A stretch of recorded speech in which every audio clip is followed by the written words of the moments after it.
할렐루야. 우리 주 예수님을 사랑하십니까? 예수님은 어제나 오늘이나 영원토록 동일하신 하나님인 줄 믿습니다. 신앙생활의 시작은 들음에서 시작됩니다. 들음이 깨달음으로 이어지고 그 깨달음이 삶으로서 나타나야 하는 것입니다. 신명기는 들음의 신앙을 강조하고 있습니다. 신명기는 눈으로 보는 것을 믿고 따르는 것보다 귀로 들은 것을 지키며 따르는 신앙을 강조하고 있죠. 이 신명기 5장은 시작할 때 이렇게 시작합니다. 히브리 말로 들어라 이스라엘. 모세의 말씀을 들어야 될 상은 바로 이스라엘 백성들입니다. 십계명은 온 이스라엘에게 주어졌습니다. 여기에는 한 하나님, 한 민족, 한 나라, 한 율법, 이것이 바로 신명기의 깊은 뜻을 담고 있습니다. 이스라엘이라면 누구나 이 모세의 토라를 들어야 하는 것입니다. 듣고 배우고 지켜야 하는 것입니다. 로마서 10장 17절은 이렇게 말씀합니다. 그러므로 믿음은 들음에서 나며 들음은 그리스도의 말씀으로 말미암았느니라.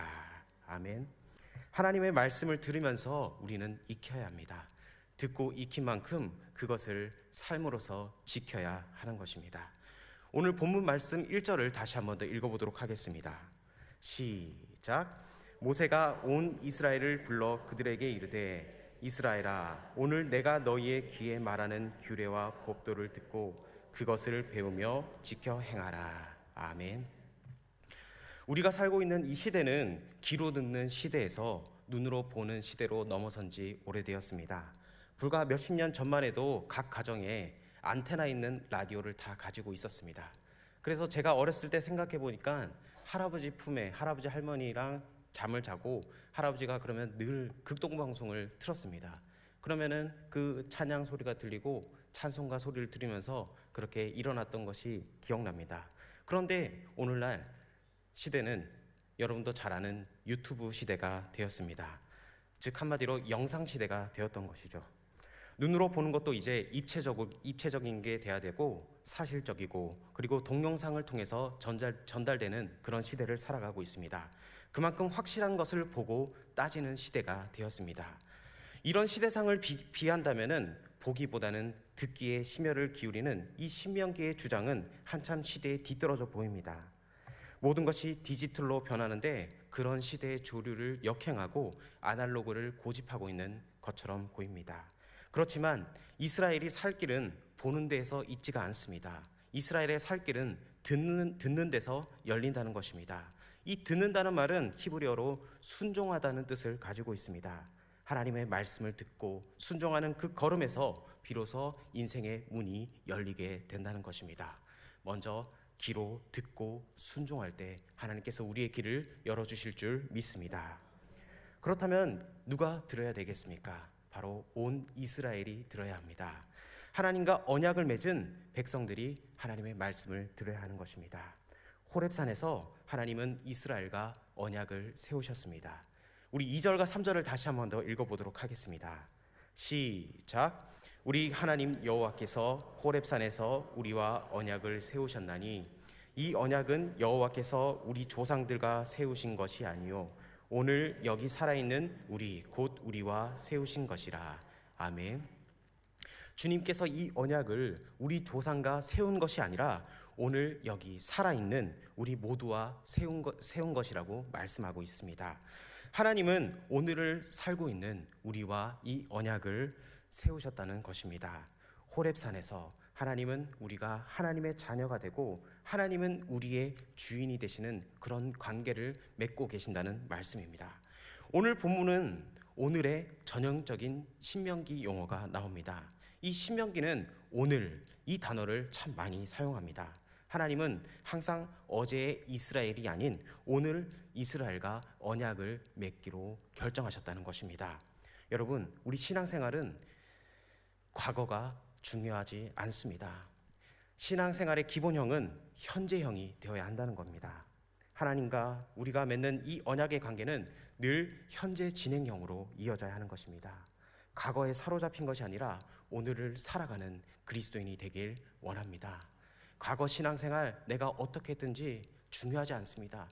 과거에는 내가 이것도 해봤고 저것도 해봤고 다 했는데 지금 지금 중요한 것입니다. 지금 어떻게 하고 있느냐, 이것이 중요한 것입니다. 이 과거의 신앙은 베이스로 오늘 그리스도로 미래를 향해서 나아갈 수 있는 신앙의 진보가 있는 저와 여러분 되길 원합니다. 그래서 과거에 얽매여서 사는 것이 아니라 현재 오늘 말씀하시는 이 하나님을 바라보며 살아가는 저와 여러분 되길 원합니다. 하나님은 호렙산에서 이스라엘과 언약을 세우셨습니다. 이 언약이란 말에는 묶는다는 의미가 담겨 있습니다. 언약을 맺는 당사자끼리 일정한 조건 속에서 서로 묶이게 되어 있습니다.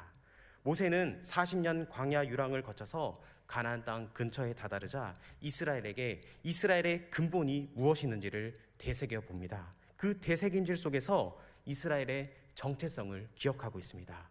이스라엘은 매인 사람들입니다. 이스라엘은 하나님께 매인 사람이 되어야 하는 것입니다. 아니, 하나님은 이스라엘에게 매이기를 원하시는 겁니다. 여러분, 우리도 하나님 앞에 딱 붙어 있어야지 우리는 사는 것입니다. 여러분, 신앙생활할 때 가장 중요한 것은 하나님과 나와의 관계입니다. 여러분, 관계를 한번 점검하십시오. 내가 하나님과 얼마나 친하고 하나님과 얼마나 친밀함을 가지고 살아가고 있는지 우리는 그것을 점검해야 합니다.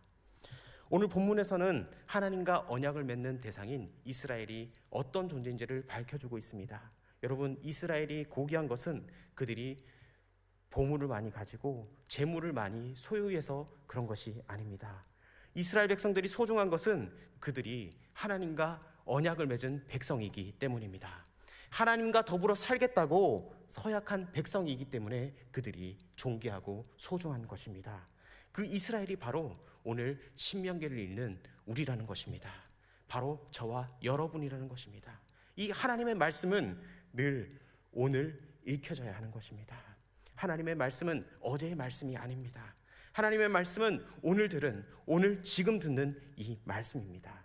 이 말씀이 이루어질 줄 믿고 듣는 것입니다.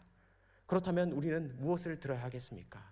이 4절에 보니까 하나님이 산 위 불 가운데서 너희와 대면하여 하신 말씀을 들어야 한다고 말씀합니다. 그때 그 불이 무서워서 산에 올라가지 못하던 그 이스라엘과 하나님 사이에서 모세가 서서 전해주던 그 말씀을 들어야 합니다. 여러분, 대면했다는 말이 무엇입니까? 얼굴을 마주보았다는 말입니다. 모세는 하나님과 이스라엘 사이에 선 중재자였습니다. 하나님이 큰 음성으로 말씀하시고 그것을 두 돌판에 써서 모세에게 주었습니다. 이 본문에서 들어야 할 소리는 바로 불 가운데서 들리는 이 음성입니다. 그렇다면 이 불이 상징하는 것이 무엇입니까? 불은 하나님의 임재를 상징합니다. 하늘의 하나님이 이 땅에 임재하실 때 성경이 전하는 광경은 흔히 불로 상징됩니다. 모세가 처음 하나님과 대면했을 때 어떻습니까? 떨기나무 사이에 불이 붙었으나 그것이 사라지지 않는 이상한 광경을 보았습니다. 출애굽한 이스라엘 사람들이 그 광야길을 걸을 때 하나님께서 무엇으로 인도하였습니까? 바로 불기둥과 구름기둥으로 인도한 것을 우리는 성경을 통해 볼 수가 있습니다. 오늘 특별히 읽은 우리 본문은 하나님의 임재를 묵도하는 장면입니다. 하나님께서 산 위 그 불 가운데서 너희와 대면하여 말씀하였다고 합니다. 그리고 오늘 우리가 읽지는 않았지만 22절에 기록된 것처럼 산 위 불 가운데 구름 가운데 흑암 가운데서 큰 음성으로 너희 총회에 이르신 후에 더 말씀하지 아니하시고 그것을 돌판에 써서 내게 주셨다고 말씀하고 있습니다. 그런데 이스라엘이 그 장엄한 하나님의 임재를 보았을 것 같은데도 본문은 이스라엘이 본 것이 무엇인지를 말하고 있지는 않습니다. 대신 그들이 무엇을 들었는지 거기에 대해서 말하고 있습니다. 이스라엘 신앙의 역사에서 하나님의 임재를 체험한 위인이 있습니다. 이사야 선지자입니다. 이 이사야는 우시야 왕이 죽던 해에 성전에 올라갔습니다. 거기서 하나님의 임재를 보게 되는 것이죠. 예루살렘 성전에서 이사야는 그 거룩한 하나님의 임재를 눈으로 보게 되었습니다. 그리고 나서 하나님이 하신 그 말씀을 들었죠. 누가 나를 위해 갈 것인가? 그렇지만 오늘 본문에서는 이스라엘은 그 장엄한 장면을 연출하는 하나님의 임재 앞에서도 본 것은 아무것도 없다고 단언하고 있습니다. 이스라엘은 오직 들은 것밖에 없습니다. 이스라엘이 들은 것은 그 소리가 바로 두 돌판이라는 것입니다. 이스라엘은 십계명을 들어야 하는 겁니다. 이 불 가운데서 들리는 소리는 모두 10개의 말씀입니다. 바로 십계명이죠. 이 십계명에서 가장 특징적인 것은 그것이 하나님께서 직접 하신 말씀이라는 겁니다. 이 십계명은 하나님께서 직접 이스라엘 백성들에게 선포하신 말씀입니다. 하나님께서는 이스라엘 백성들에게 가장 먼저 이스라엘 백성들에게 존재 목적을 말씀하시는데, 그것은 하나님은 살아계신 하나님이라는 것을 가르쳐주고 있습니다. 그래서 이스라엘 백성들은 이 1계명 때문에 존재하는 사람이 있는 것을 알아야 하는 겁니다. 즉, 하나님이 이 세상의 모든 만물을 창조하셨고 우리 인간들을 만들고 또 하나님만이 우리 모든 인간들이나 피조물들로부터 영광을 받아야 한다는 것을 나타내고 있습니다. 만약 이스라엘이 하나님의 영광을 위해서 존재하지 않고 자기들의 행복만을 추구한다면 이스라엘 자손들은 더 이상 하나님 앞에 존재해야 될 이유가 없습니다. 그러나 이스라엘 백성들이 그 하나님의 살아계심을 나타내는 것이 결코 쉬운 일이 아니었습니다. 왜냐하면 이스라엘은 강하고 큰 나라가 아니었기 때문입니다. 만약 강대국인 바벨론이나 그 아수르라면 믿지 않는 자들을 잡아서 다 죽이면 되는 겁니다. 하지만 이스라엘은 그렇게 크고 강한 나라가 아니었습니다. 또한 이스라엘은 부자가 아니었습니다. 만일 이스라엘이 아주 부강했다면 주위의 모든 나라에게 봐라, 우리는 하나님을 믿으니까 이렇게 부자 나라가 되었다, 이렇게 자랑할 수도 있었을 것입니다. 그러면 큰 나라도 아니고 부자 나라도 아닌데 무엇을 가지고 그들은 하나님을 나타냈습니까? 바로 그들의 변화된 모습이었다는 겁니다. 이스라엘 백성들은 애굽에서 가장 비참한 생활을 하던 자들이었지만 하나님의 말씀을 들었고 말씀의 능력을 체험했고 변하여서 그들은 새 사람이 되었다는 것입니다. 그래서 이 세상에서 어려움을 당하고 고난을 당하는 자들은 언제나 이스라엘을 만났던 그 하나님을 찾으면 되는 것입니다. 여러분, 이 세상에서 실패하고 억압당하고 어려움 가운데 있을지라도 그 만났던 이스라엘 하나님을 우리가 부르짖고 찾고 한다면 하나님께서 우리의 기도를 들어주시고 우리를 만나 주실 줄 믿습니다. 그래서 우리에겐 소망이 있는 것입니다. 왜냐? 살아계신 하나님을 믿는 자들이기 때문입니다. 이스라엘 백성들은 애굽에서 비참한 노예로 있다가 하나님의 은혜와 도우심으로 그들은 복을 받은 민족입니다. 그래서 이스라엘 백성들에게 그들의 것이라고는 존재하지가 않습니다. 모든 것이 하나님의 은혜였습니다. 하나님의 복이었습니다. 그들은 또한 앞으로도 하나님의 도우심만을 바라보며 살아갑니다. 다른 사람들이 하나님 없이 자기의 힘으로, 우상의 힘으로 아무리 복을 받고 잘 살아도 그런 것들을 우리는 부러워하면 안 됩니다. 우리들의 복은 하나님께서 따로 준비하셨습니다. 그래서 하나님께서는 이스라엘 백성들에게 하나님을 나타내는 것이 어떤 것인지 오늘 구체적으로 말씀하고 있습니다. 10계명의 1계명에서 4계명까지는 우리가 흔히 잘 아는 대로 하나님과 우리와의 관계입니다. 그리고 그것을 다시 나누면은 1계명과 2계명, 그리고 3계명과 4계명으로 이렇게 나눌 수가 있습니다. 1계명과 2계명은 어떤 이유에서도 다른 신을 인정하거나 또 다른 우상을 만들지 말라는 겁니다. 다른 신을 내게 두지 말라는 것은 하나님 외에 일체 신이 없다는 것입니다. 그러므로 우리에게는 하나님의 침묵이 가장 어려운 문제입니다. 참 신이신 하나님께서 계속 침묵하고 계시기 때문에 인간들은 하나님이 없다고 생각하여서 자신들의 생각으로 만들어낸 것을 신으로 부르고 숭배하는 것을 우리는 볼 수가 있습니다.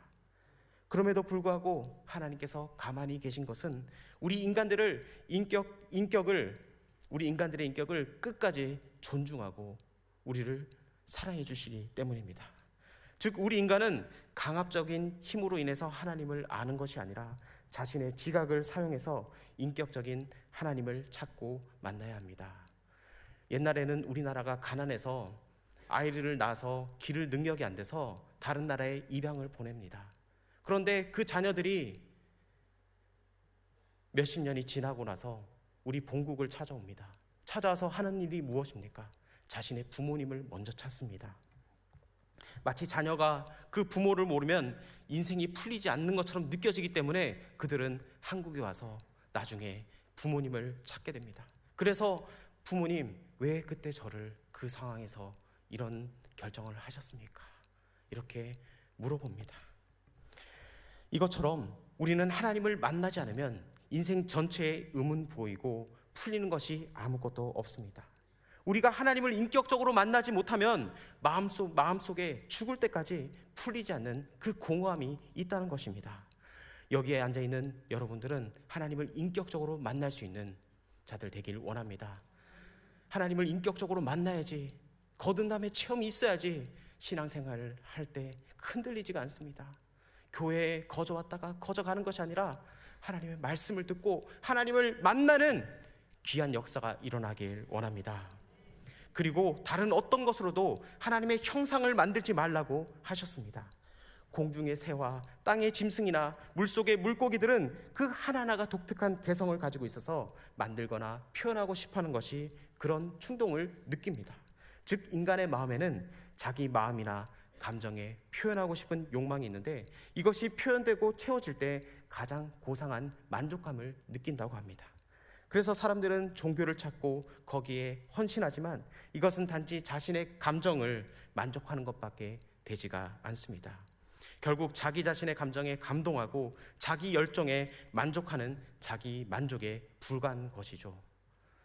제가 저번에 설교할 때도 한번 얘기를 했는데 대구에 가면 팔공산에 가면은 그 바위 꼭대기에 동전을 던집니다. 그러면서 그 안에 들어가면은 뭐 잘 된다 이렇게 하면서 수많은 동전들이 쌓여 있습니다.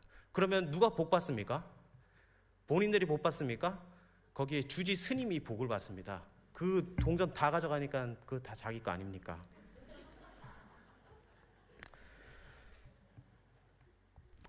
하나님은 오늘 본문에서 자신을 질투하는 하나님이라고 말씀하고 있습니다. 이 질투하시는 이유는 대등한 위치에서 서로 사랑하고 만나기를 원하시기 때문입니다. 이런 표현을 신학적 용어로 신인동성 동형론이라고 합니다. 여러분의 성경책에 기록되어 있는 성경책도 있고 안 되어 있는 것도 있습니다. 이것은 쉽게 말하면 하나님께서 인간의 이해 수준에 입각해서 하나님의 심정을 묘사한 것입니다. 그리고 이 질투한다는 말은 히브리어로 카나라는 말인데 이 말의 뜻은 얼굴이 붉게 달아오른다는 말입니다. 가정에서 배우자로 인해서 깨어질 때 그리고 불륜의 모습을 봤을 때 그 얼굴이 붉어지도록 분노하는 것을 말합니다.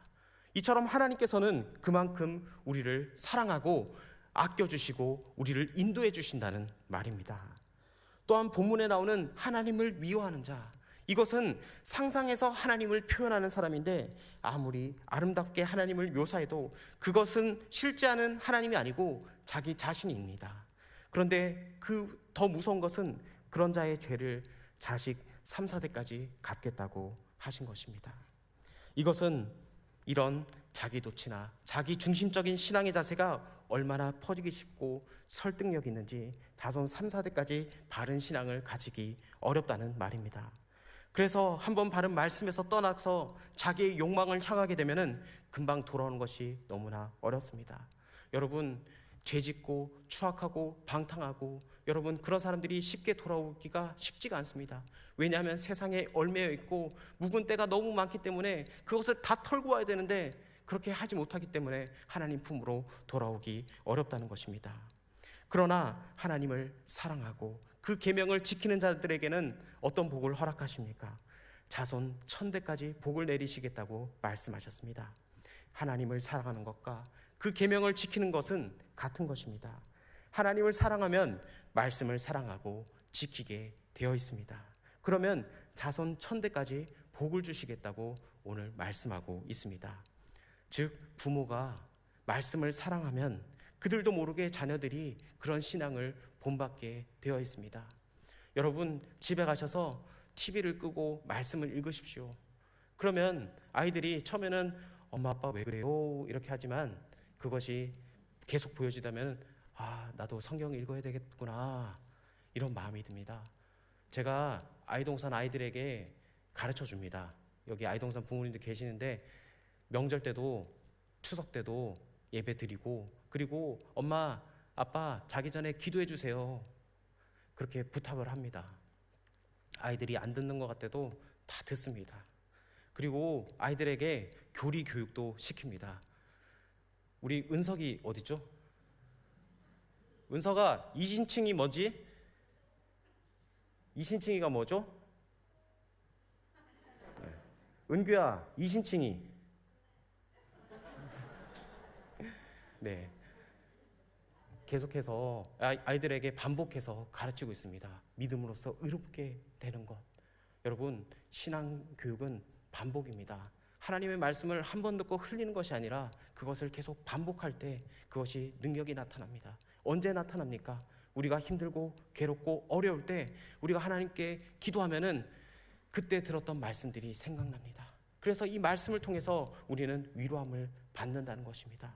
그런데 평소 때 하나님 말씀을 읽지 않고 한다면은 머리에 기도한다고 하면은 머리에 생각나는 것이 아무도 없습니다.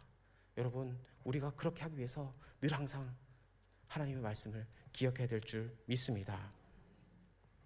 하나님은 구체적인 명령을 두 가지를 더 주셨습니다. 첫 번째 명령은 바로 하나님의 이름을 망령되이 사용하지 말라는 겁니다. 이것은 헛된 맹세를 하지 않는 것을 말합니다. 왜냐하면 이스라엘 백성들은 맹세할 때 하나님의 이름을 걸었기 때문입니다. 그러나 우리는 하나님의 이름으로 맹세하여서 자신의 의욕을 가시하기보다는 하나님의 통치에 복종하고 하나님의 때를 기다려야 한다는 겁니다. 마음에 원하는 것이나 소원이 있을지라도 하나님보다 먼저 앞서서 자신의 욕망을 실현하려고 헛된 맹세를 하고 죄를 짓게 된 것을 보게 됩니다. 그래서 사도 바울은 빌립보서 4장 13절에 이렇게 말씀합니다. 내게 능력 주신 자 안에서 내가 모든 것을 할 수 있느니라. 아멘. 여기에서 말하는 것은 하나님께서 주시는 범위 안에서 하는 것이 하나님을 인정한다는 말입니다. 세상 사는 사람들은 자신이 할 수 없는 것을 과시하고 약속할 때 열광을 합니다. 그러나 그것은 하나님의 영광을 빼앗는 것입니다. 또한 하나님이 주신 구체적인 명령의 두 번째는 안식일을 거룩하게 지키는 것입니다. 왜 하나님께서는 이스라엘 백성들에게 안식일을 강제 명령으로 주셨겠습니까? 그것은 노예는 안식이라는 것이 없기 때문입니다. 노예는 죽도록 일을 해야 매를 덜 맞습니다. 그리고 병들거나 일할 수 없는 장애를 입으면 팔리든지 죽임을 당하는 그런 존재였기 때문에 노예는 죽도록 일을 하는 범위에서 살 수가 있었습니다. 하나님께서는 이스라엘 백성들에게 이 자유를 주신 후에 6일 동안 힘써 자신의 일을 하고 안식일에는 이 모든 일을 쉬도록 하셨습니다. 이것이 하나님의 놀라운 은혜입니다. 그런데 인간들은 어떻습니까? 어떤 일을 하면은 욕심이 생깁니다. 그래서 일을 조금 하다 보면은 얼마의 이익이 생기고 얼마나 인정을 받는 것을 생각하면서 욕심으로 일에 매입니다. 이것은 하나님께서 주신 그 자유를 욕심 때문에 잃는 겁니다. 돈을 좀 더 벌고 다른 사람의 인정은 더 받겠지만 자신의 존재 목적을 잃어간다는 것입니다. 오늘 사람들에게 가장 무서운 것은 무엇입니까? 중독입니다. 일에 중독되고 술에 중독되고 습관에 중독되는데 이 중독은 자기 의지로 해결할 수가 없습니다. 자기 생각에는 결심만 하면은 얼마든지 이런 것에서 벗어나서 멋지게 살 수 있을 것 같은데 절대 그럴 수가 없습니다. 되지가 않습니다. 결국 우리에게 필요한 것은 무엇입니까? 하나님의 은혜입니다. 하나님의 은혜가 있어야지 우리를 잡아매는 이런 죄와 욕망에서 벗어나서 바른 내 모습을 찾을 수 있고 하나님 앞에서 바른 길을 갈 수가 있습니다. 그런데 오늘 현대를 살아가고 있는 우리에게는 가장 중요한 것을 잃어버렸습니다. 그것이 무엇입니까? 바로 하나님 앞에서 소중한 나의 가치, 나의 소중한 자신을 잃어버렸습니다. 하나님께서는 우리를 죄에서 자유롭게 해주시고 그분의 백성을 삼아주셨다는 사실입니다. 이제 우리의 각오는 중요하지 않습니다. 모든 것을 다 바쳐서 하나님을 붙들고 하나님의 말씀을 사랑하고 하나님만 나타내는 것을 내 삶의 목적으로 삼을 때 하나님의 말씀은 내 마음에 오셔서 바로 불이 되어 주신다는 겁니다. 그 음성을 들으면서 살아가는 저와 여러분 되길 원합니다. 기도하겠습니다.